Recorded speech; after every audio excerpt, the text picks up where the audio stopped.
the beauty of the labor movement is that you could be member of one union, but somewhere you are connected to the whole labor movement ecosystem. And therefore, even when you are affected in one industry, we are there to help you. We recognize that it may not mean that tomorrow, if you are displaced in oil and gas, you could be joining e-commerce. But if you are displaced in oil and gas, will there be an adjacent industry that you could be moving into? For example, sustainable energy. We know that is going to be a significant source of jobs in the future.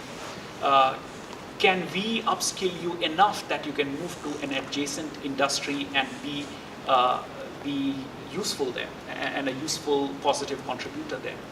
Now, there are a couple of things that we are doing. Of course, we have the U Associate ecosystem, so we have got good ground intelligence now. So one of the U Associates of the 31 is the Sustainable Energy Association of Singapore.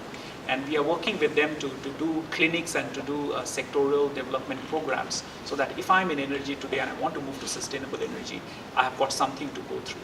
The second thing that the labor movement has announced on May Day is we are putting together a whole ecosystem of almost 500 adjunct career coaches.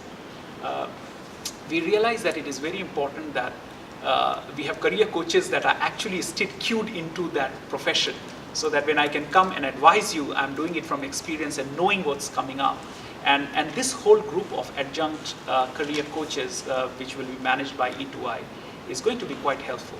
So that if I am in one of the sectors, as you highlighted, which is going through big disruption and that perhaps doesn't have a way forward when it comes to my job, I can go and meet a career coach which is from an adjacent industry or an industry that I want to get into, and have good advice on the kind of training I should go through, the kind of jobs that I could be connected into.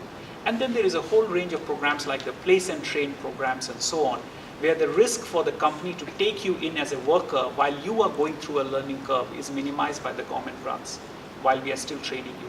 So the programs are there. The labor movement is trying to create the bridges. So whether it is the U Associate sectoral plans with the different U Associates or the E2I adjunct career coaches, we'll try to create those connections so that people are not feeling lost.